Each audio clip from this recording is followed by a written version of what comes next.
Family, the first sin ever committed was not in the Garden of Eden. The first sin ever committed happened in heaven. So the scripture teaches us, since we don't read, that God created all these angelic beings.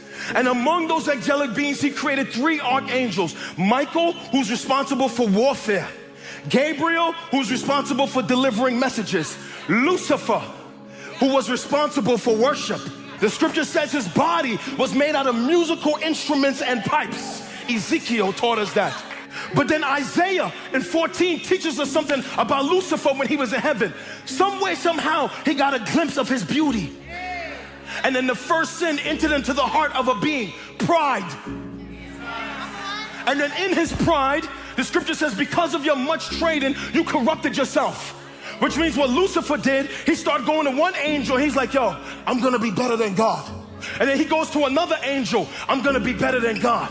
And then he runs to another angel. Yo, I'm going to be better than God. And he goes on whispering in the ears of all these angels that he's going to be better than God. And then the second sin is born in his heart, rebellion.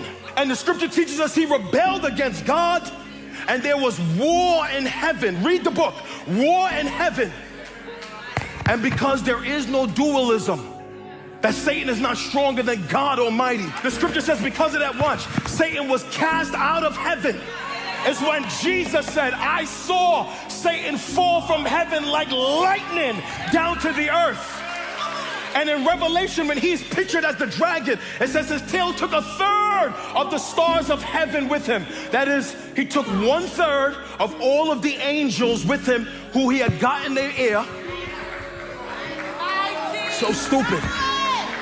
Who, according to Jude, abandoned their place in heaven, and now they're going to be chained in eternal fire for their abandonment of God. These angels that he corrupted, that was thrown out of heaven, are the demons that roam the earth today.